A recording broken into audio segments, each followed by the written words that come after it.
Добрый вечер, уважаемые радиослушатели и телезрители. В эфире передача «Якутск сегодня».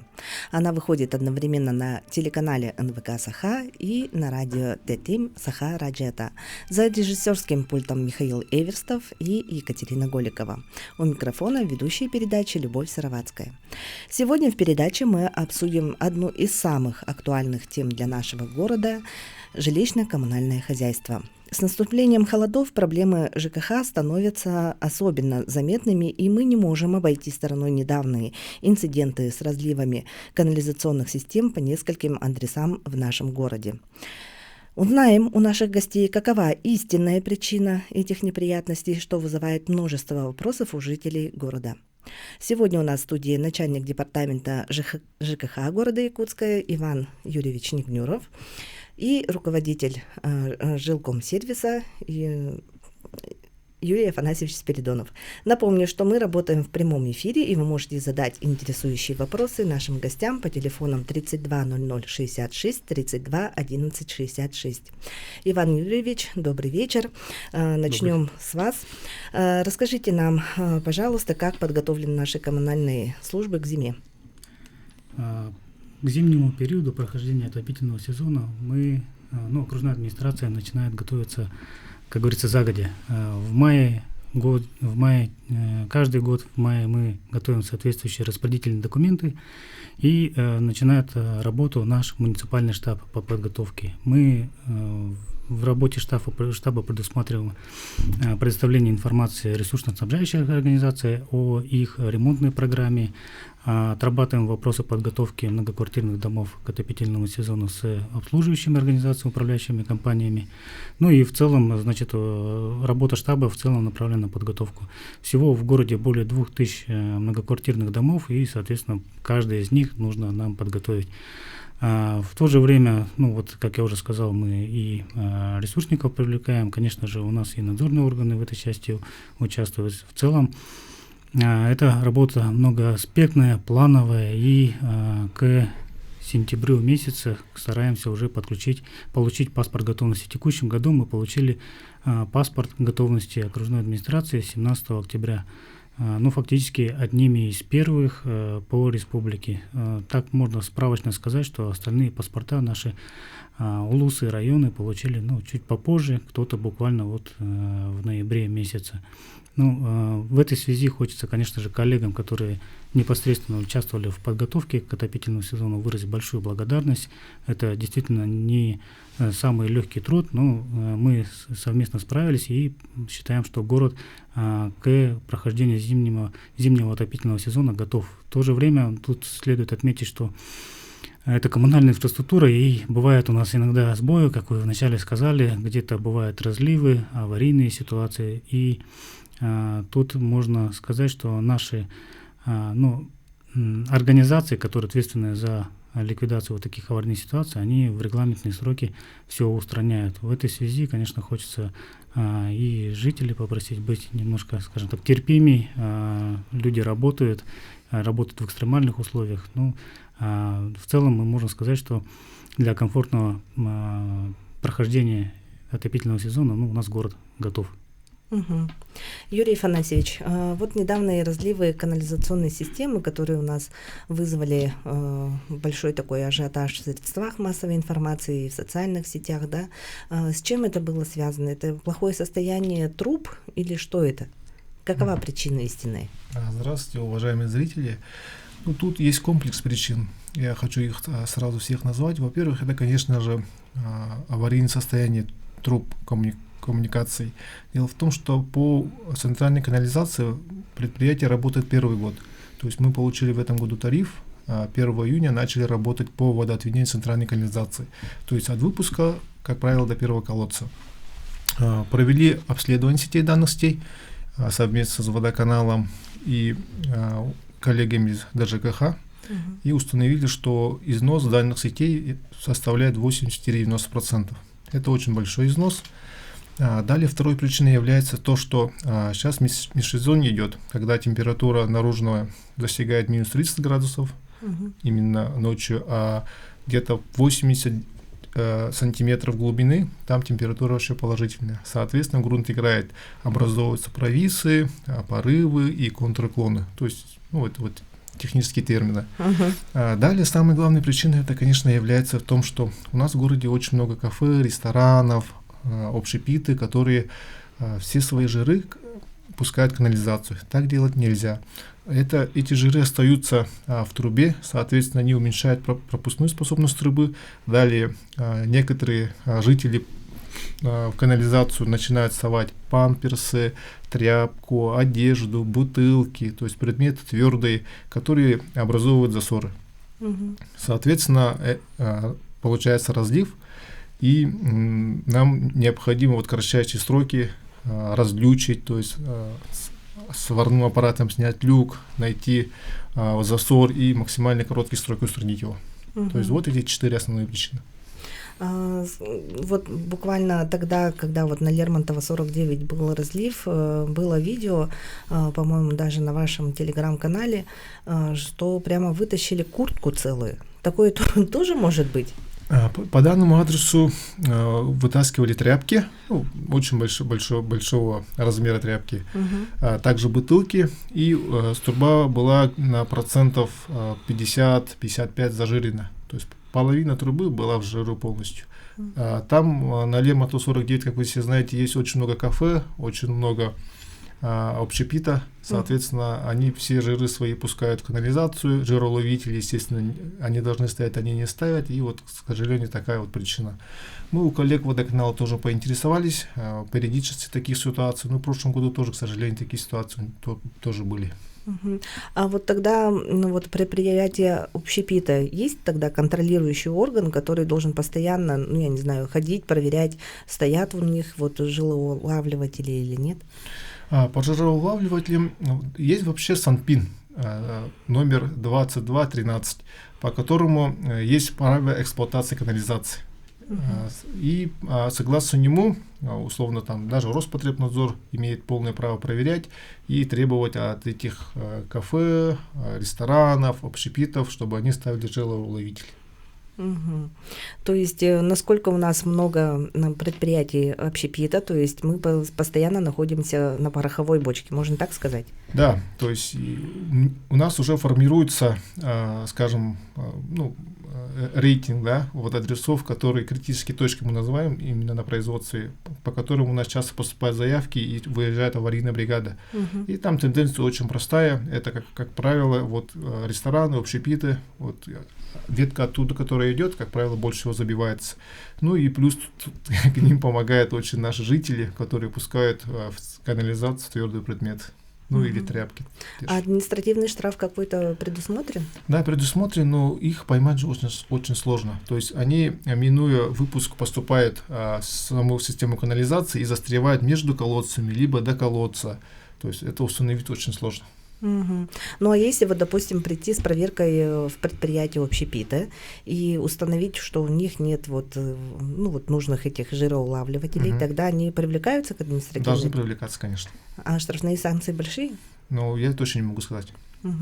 Иван Юрьевич, расскажите нам, а хватает ли коммунальной техники нам в городе и вообще на какие виды они подразделяются? Работа окружной администрации по приобретению техники, она, скажем так, в зоне особого внимания.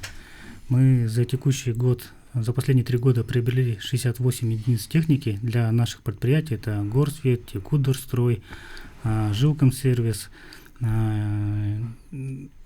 ПТСК. Вот. Это только именно техника для коммунальных служб. Мы не говорим про автобусы, про которые часто слышим, красный автобус, что является. Это исключительно для наших городских предприятий, для городского хозяйства. Вот. В текущем году, в 2026 году мы предусмотрели приобретение 3 поливомоек. Значит, одна из них для Жилкомсервиса, вот как раз для обслуживания вот этих сетей канализации, 2 пойдут в Якутдорстрой. В целом, нельзя сказать, что количество техники нам хватает, и мы, скажем так, довольны ходим. В любом случае есть потребность, но стараемся сделать все возможное, чтобы не было каких-то скажем так, серых пятен, где ее там не хватает, и где-то идут, из-за этого происходит аварийная ситуация. Вот.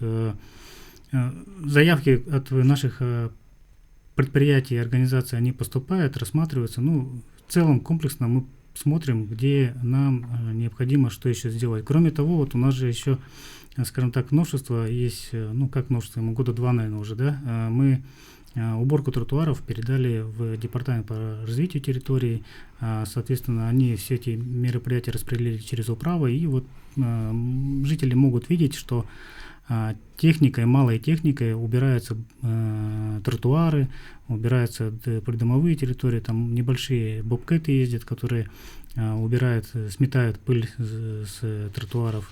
Ну, механизация, она проходит, и вот именно в этой части она в том числе тоже видна. Нам, ну, показала себя с положительной стороны, вот то, что мы в подряды даем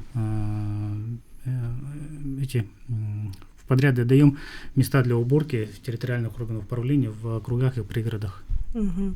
Ну, я вот так, например, воспринимаю, да, вот если создается такая аварийная ситуация, ну вот с той же канализационной системой или вот свет ушел, то городское предприятие Горсвет, оно же тоже выезжает, да, на устранение аварийных неполадок. Ну, вот конкретно Горсвета, можно что сказать, у них на обслуживание в основном уличное освещение, которое идет вдоль магистральных дорог. Конечно же... Жилой фонд тогда он не затрагивает, да? Есть внутриквартальные системы освещения. Там есть моменты, когда город выявляет, что эти сети бесхозные, берет на обслуживание. Сейчас, да, мы их передаем Горсвету на обслуживание. Но Горсвет, у него даже название звучит Горсвет. Это не сетевая компания, которая поставляет электричество до потребителя. Это, ну, немножко другое. Вот, а в целом, конечно, мы прорабатываем с Якутсэнерго для того, чтобы вот эти бесхозные объекты передавать и, соответственно, на аварийное перекрытие им тоже вот это все передавать. Тут в части аварии, ну, какая бы это ни была, ну, у каждого жителя, у каждого горожанина, наверное, должно быть четкое понимание, где зона ответственности какой организации.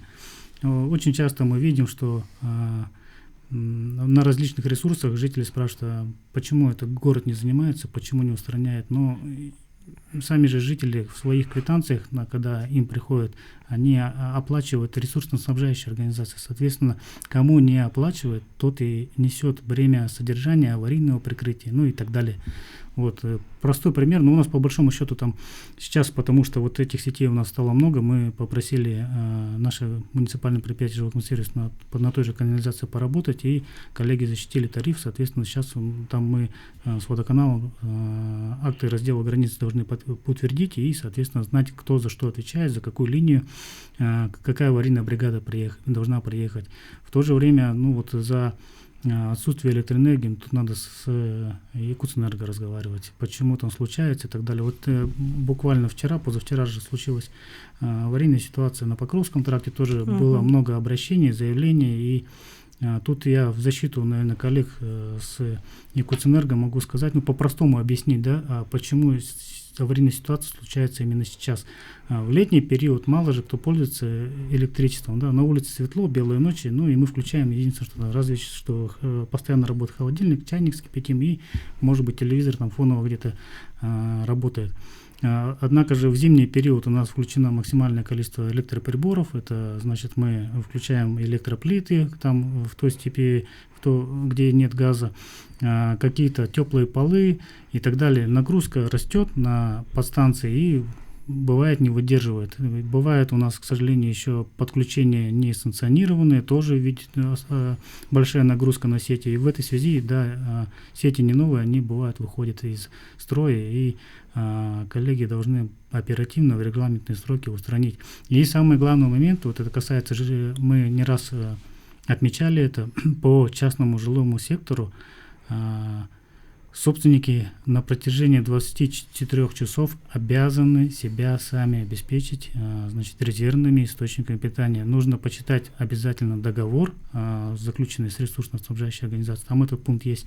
Многие, конечно, не читая, подписывают это плохо, но вот на этот момент надо особое внимание уделить, потому что может такое произойти. У нас суровые климатические условия, и частный жилой дом может в считанные часы остыть, и может случиться действительно авария, такая коммунальная проблема в частном доме, которую устранять будет очень дорого и сложно. Например, как 2 года назад в Сатале, да, в новогодние праздники. Показатель прямой.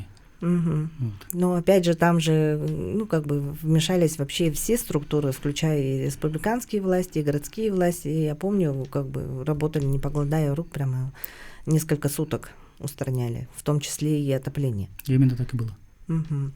Я к чему это подводила? В том плане то, что предприятия, как Жилкомсервис, да, Горсвет, Теплоэнергия, они же являются скорой помощью для жилищно-коммунального хозяйства в случае аварии. Но авария — это как болезнь, да? Хватает ли нам техники, чтобы перезимовать эту зиму? Нельзя так сказать, хватает, не хватает. Я скажу по-другому. Есть определенные регламенты на аварийные ситуации. Они есть у любой ресурсно-снабжающей организации, там есть установлены сроки, количество бригад, которые будут задействованы и так далее и тому прочее. Кроме того, если мы видим, что ситуация развивается не так, как нам хотелось бы, и для устранения той или иной аварийной ситуации требуется больше времени, конечно же, мы незамедлительно, руководство города проводит комиссию по чрезвычайной ситуации на КЧС, и там мы рассматриваем эти вопросы. Там же этим же решением КЧС мы можем привлекать любые структуры вне зависимости от форм собственности для того, чтобы была оказана помощь, в том числе технике, в том числе людскими ресурсами, финансовыми ресурсами, и материальными ресурсами. Это все регламентировано, все предусмотрено. За последнее время не было таких аварий, чтобы в городе, может, в центральной части, в больших микрорайонах, где люди бы сидели сутками без света или сутками без горячего водоснабжения, теплоснабжения и так далее. Более чем уверен, что мы, скажем так, готовы, к таким ситуациям, и всех ресурсов вышеназванных, которые уже сказала, их хватает для того, чтобы мы, скажем так, прошли этот зимний период. Угу. Юрий Афанасьевич, немножко вернемся к проблемам канализационных систем именно по засорам. Да?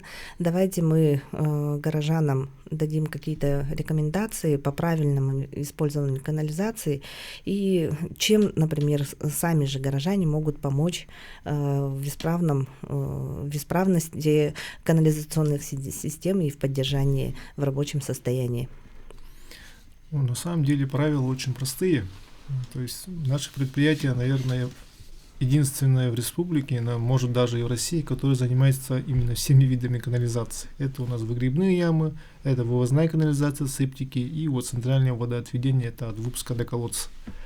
То есть у нас опыт большой по части канализации, водоотведения. И в силу своего опыта могу сказать, что самым частым явлением является то, что наши горожане, даже жители республики, скажем так, не знают то, что нельзя в канализацию бросать одежду. То есть это тряпки, старые футболки обычно бывают, подгузники бывают, бутылки, ПЭТ-бутылки, стеклянные бутылки. Также находим пищевые отходы, это могут быть недоеденная курица, даже такое очень часто бывает, мясо бывает. То есть есть очень простое правило, то, что твердое, нельзя бросать в унитаз. То, что является твердым коммунальным отходом, то, что мы должны утилизировать, вынося из дома, мы не должны бросать канализацию. Также очень опасные жиры, это, как правило, все-таки относится больше к общепитам. И также средства личной гигиены в том числе. То есть это все должно утилизироваться в виде такого. А влажные салфетки? Обязательно их нельзя бросать, то есть это подгузники, влажные салфетки, они не растворяются. То есть если туалетная бумага, она имеет свойство растворяться, это все-таки древесина, да, а влажная салфетка, она имеет более упругую структуру. То есть она не растворяется, она где-то прихватывается жирами, либо швом, и начинается засор. То есть из-за одной влажной салфетки может образоваться засор, который приведет к подтоплению, условно, как Лермонтова 49, из-за одной влажной салфетки. Ну, например, обычная бытовая ситуация, да, вот, допустим, прокисший суп. Я могу его вылить в унитаз? Прокисший суп можно вылить, только нужно извлечь из него кости. Уважаемые радиослушатели и телезрители, мы буквально прервемся несколько минут на рекламную паузу. Оставайтесь с нами. У нас сегодня очень острая тема для нашего города. Вопросы жилищно-коммунального хозяйства города Якутска.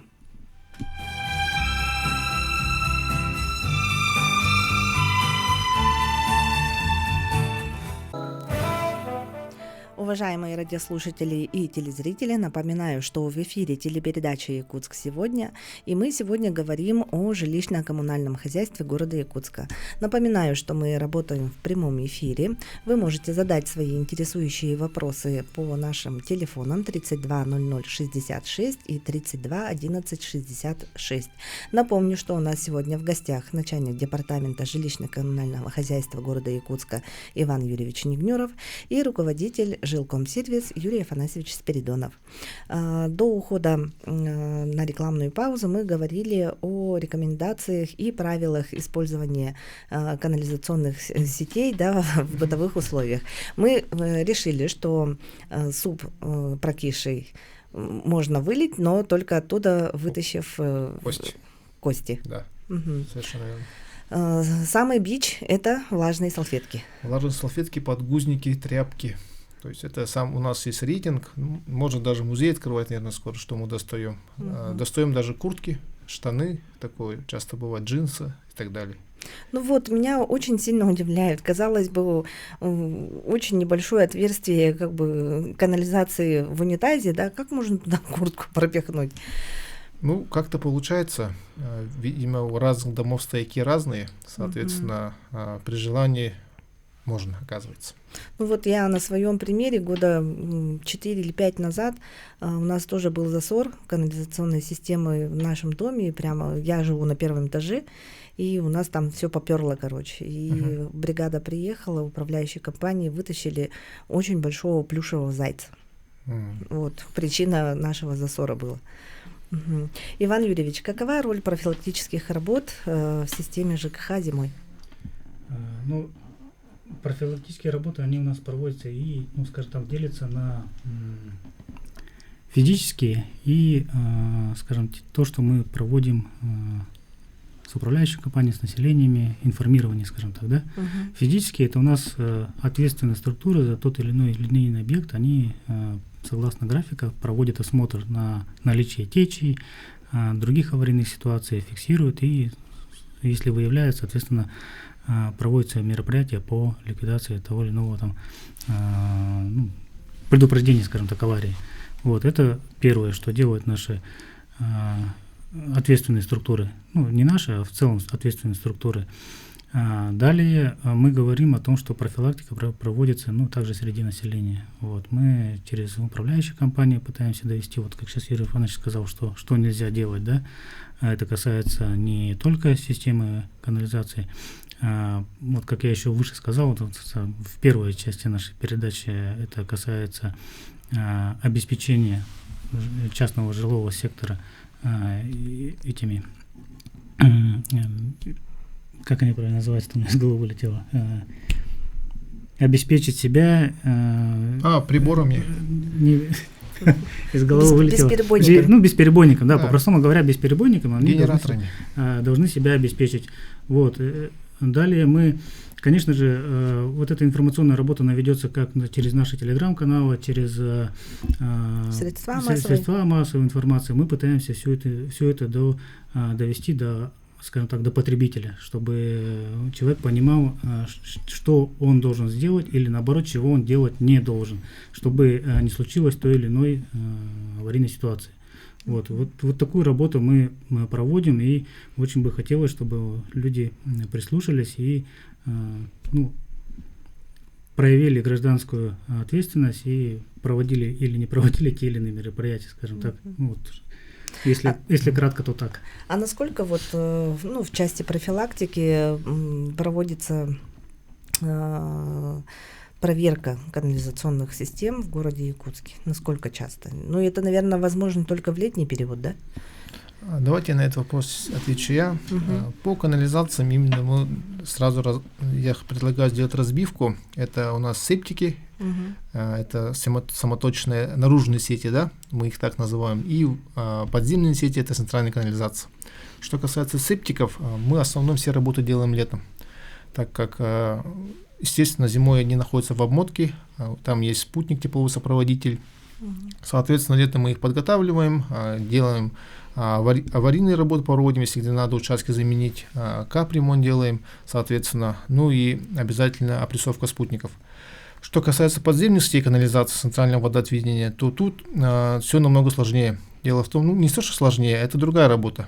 То есть тут земляные работы, во-первых, нужно проводить, это, как правило, опять же летом, да, то есть зимой это сделать очень сложно и затратно, хотя можно, если авария, конечно, там условно труба полностью порвалась, тут придется ее выкапывать, соответственно, новую трубу ложить. Зимой это, как правило, промывка именно полевомоечной машины. То есть есть уже реестр узких мест, критических точек, где необходим пролив, чтобы как раз не было вот этих жиров. То есть полевомойка — это машина, которая подает давление теплую воду под определенным давлением, и, соответственно, она жиры максимально смывает. Но тут, опять же, не угадаешь, когда кто сколько жира выкинет, да, то есть весь город захватить очень сложно. То есть у нас соглашение с водоканалом и 220 адресов.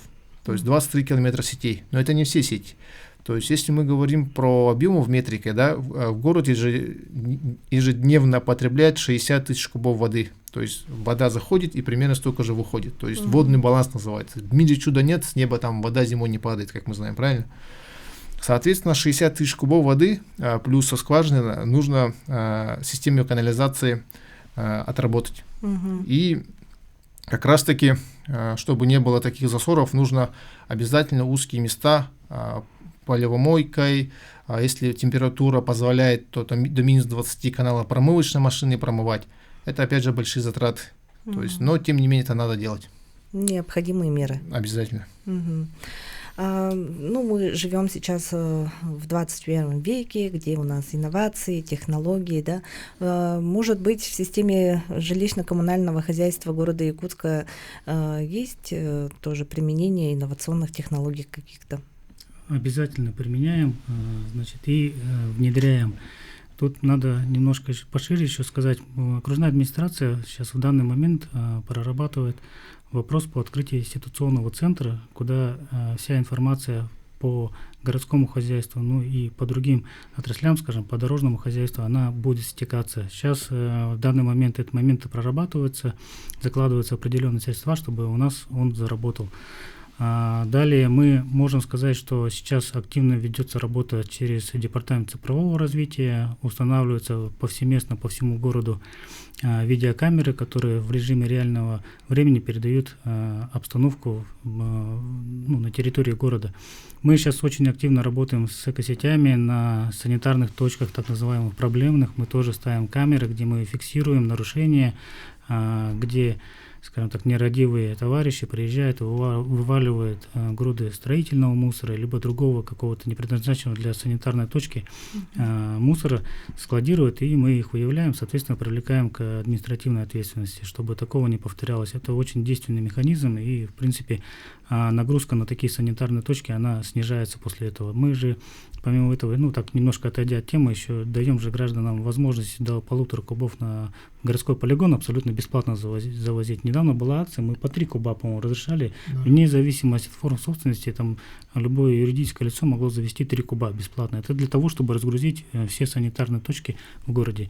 Вот, это так немножко отвлеченно. А далее сейчас проходит тестирование, и со следующего года, с января, должна внедриться система, так называемая «Ангел». На автомобиле мы устанавливаем видеокамеры, значит, с использованием искусственного интеллекта. Когда автомобиль движется, он фиксирует вокруг происходящее и выявляет нарушения. Причем после этого передает данные оператору, и оператор уже, исходя из того, чья зона ответственности, он направляет туда условные там письма, должен направлять условные письма счастья для того, чтобы эти нарушения были в кратчайшие сроки устранены. Вот это вот то, что мы говорим. Далее по системе единой диспетчерской службы окружной администрации у нас есть программа Zulu-GIS, где тоже есть возможность также в режиме реального времени, просто на карте мы видим, случись какая авария. Ну, как простой пример приведу, если на системе теплоснабжения случается какая-то авария, мы сразу видим, какие дома у нас попадают под отключение. Примерно мы там вычисляем, на какой период возможно это отключение. Мы видим, какое количество проживает на той территории, где произошло отключение. Мы это все автоматически моделируем, и соответствующие управленческие решения принимаются. Вот это то, что мы говорим про инновационные технологии, которые у нас внедряются. Ну, то есть сразу понятно, сколько людей, сколько машин, бригад туда отправлять на место. Да, кто должен туда подъехать, на какой технике должен подъехать, это все вот это у нас моделируется. Очень удобная программа, уже внедрена, и она нам очень помогает. Ну, конечно же, мы обязательно на нашу технику ставим систему GLONASS, чтобы мы могли в режиме реального времени видеть. Вот у нас Юрий Афанасьевич, наверное, одним из первых наше муниципальное предприятие оснастил в полном объеме свою коммунальную технику такими средствами. Ну, Юрий Афанасьевич может добавить, наверное, расскажет, как это все происходит уже применительно. Да, ну давайте я расскажу про как мы внедряли GLONASS. Вот на самом деле я и мои коллеги считаем, что можно защитить докторскую, как это все происходило. Дело в том, что все работники были против. Вы сами понимаете, водитель условно фекалки, он работал, часовая сетка у него. То есть неважно, 2 рейса делает он или 10, он получает зарплату по часам. То есть он был демотивирован работать. Когда мы пришли в 22 году в январе, вышли на работу, то я сначала был главным инженером. Все-таки мне нужно было привести хозяйство, именно поставить на рельсы, а потом уже смотреть, что как будет. И я заметил такую тенденцию, что странно, что в машинах не было GLONASS. То есть они устанавливаются, но не ломаются. То есть, я поставил на место водителя, я сам, у меня категория S есть, я сам езжу на самосвалах, оценках без проблем. Если я бы водителем, как бы я бы сделал бы? Я ломал бы. Я обычный человек, я слесарь, или как слесарь рассуждал. Конечно, ломал бы. А что нужно сделать? Нужно сделать так, чтобы вот этот GLONASS им приносил пользу. А как это сделать? Первый день я поехал с водителем по адресам. Мы проехали за 5 часов 3 или 2,5 адреса сделали. То есть он ездил на пониженной, там 40-50 км в час еле разгонялся, и вот максимально медленно работал, чтобы он же знает, что вот главный инженер, и вот все, я это дело фиксирую. Далее у меня был знакомый, который раньше откачивал у нас септик, я его попросил, можно я с тобой поезжу? Он очень удивился, зачем? Говорит, просто поездить. А он за это время сделал 2 раза больше, частник. То есть я уже понимаю, в каких местах уже меня начинают обманывать. И, соответственно, в голове у меня уже есть идея внедрить GLONASS, но как это сделать? Сделать это можно, если мы переходим на систему оплаты по рейсам. То есть это уже не часовая оплата, а тонна километр – это рейсовая оплата. И как раз-таки GLONASS стал тем элементом, который им помогает по отчету. То есть они отчитываются работу по GLONASS. Тариф мы взяли очень просто. Частники сколько оплачивают за рейс? Это 500 рублей, город Табага 1000 рублей. Ничего не меняем, но у нас плюс то, что у нас есть ТКРФ, трудоустройство, у нас есть РММ, то есть участника, водитель всегда ремонтируется 50 на 50. У нас они как летчики приехали, ключ отдали на РММ, ремонтно-механической мастерской, и машину отремонтировали. Естественно, отпуска и больничные и так далее. То есть плюсов больше. Я один-единственный момент не учел. Я думал, сейчас ко мне все побегут. Но оказывается, очень много алименщиков там. Я не знаю, когда они успевают. Факт, я серьезно говорю. Это хорошо, конечно, они демографию повышают. это хорошо. Но детей не поддерживает. Ну, видимо, да, потому что они говорят, можно нам неофициальную зарплату, мы так дать не можем. Поэтому где-то, наверное, более 30% водителей не получилось взять, но тем не менее у нас штат полный, а все работают. У водителей сейчас они ГЛОНАСС берегут как зеницу ока. Мне, допустим, очень удобно, все работники, я сейчас даже могу продемонстрировать. Есть приложение Акцента, то есть тут карта, и мы видим, сколько техники у нас по каким адресам работает, то есть это не только фекалки, это у нас и аварийная бригада, это у нас и УАЗики, бульдозеры, погрузчики, самосвалы. То есть рандомно можем выбрать машины, зайти на мониторинг, соответственно, сделать полный отчет, статистику, и уже видим, где она была, сколько километров проехала, какой расход у него был, где стояла, как работала. То есть маршрутизация тоже задается автоматически, по каким маршрутам работают, это очень удобно. То есть даже когда авария случается, условно, мы уже знаем, где какая техника, то есть и соответственно, максимально короткое плечо выбираем, если условно это колодцы полные, там нужна тонизаторская машина для опорожнения колодца, то есть диспетчер смотрит по ГЛОНАССу, какая машина ближе находится, то есть там показывает, она пустая, не пустая, она приехала быстро, максимально короткое плечо, откачала, уехала, то есть не гадает пальцем вверх, это очень сильно помогает. Плюс по дутам датчик уровня топлива, на самом деле, я считаю, это очень большая работа была проведена, потому что их тоже очень сильно наломали. Мы примерно понимаем, какой расход топлива должен быть, но водители, все понимаете, люди, я их не виню, они пытаются взять топливо. Это всегда так, и в Африке так, и в Азии, и везде так. То есть тут ничего удивительного нет. Именно датчик уровня топлива, он хорош тем, что он показывает по графику соотношение динамика, сколько он проехал и сколько топлива он потребляет. То есть, если говорить в цифрах, до установления ДУТ ежемесячный расход топлива у нас был 95 тонн в месяц, то после установления ДУТ у нас сейчас расход где-то 55-60 тонн, то есть снижение практически на 30%, на 25%. И КПД выше. КПД выше, конечно, и самое удивительное, что количество машин у нас больше, и пробег в километраже тоже больше. То есть, я всем коллегам, которые меня спрашивают, очень часто к нам выходят, на самом деле, республиканские предприятия выходят, то есть, у нас есть очень простая дорожная карта, как это внедрять, но некоторые уже внедрили, кстати, и посоветую коллегам, обязательно внедряйте ГЛОНАСС, датчики и датчик уровня топлива. То есть это все окупится, конечно, вас будут ненавидеть, вас будут ругать, но это того стоит. К сожалению, наша передача подходит к концу, и давайте, наверное, дадим совет горожанам, если вдруг столкнулись с какой-то аварийной ситуацией, например, если там нет отопления, куда звонить, если там проблемы с канализацией, куда звонить. Есть у нас там номер телефона, по которому, или это нужно всегда в управляющую компанию? Тут момент хотелось бы отметить. Горожане сталкиваются с какой-то коммунальной аварией, они там в двух ипостасях. Когда он просто мимо проходит и видит, и когда он дома, допустим, сидит и что-то случается. В обоих случаях у нас, у горожан, у наших, есть такое, сейчас я не знаю, как это выработалось и откуда это пошло, им проще в Телеграм написать кому-нибудь. Социальную сеть какую-нибудь социальную сеть. У меня проблема, давайте как-нибудь решим. Это крайне неправильно. Это даже плохой совет. Обратись, скинь куда-нибудь в Телеграм и жди, пока кто-нибудь тебе приедет. Это дольше, больше, и аварии, соответственно, может раздуться. Сообщайте в аварийную диспетчерскую службу. Можно по-простому в ЕДДС 444-564. Быстрее будет, качественнее, и информация дойдет до нужного адресата буквально там в считанные минуты. Это надо делать, а не сообщать. Большое вам спасибо, что уделили время, и мы сегодня разобрали с вами очень острый вопрос.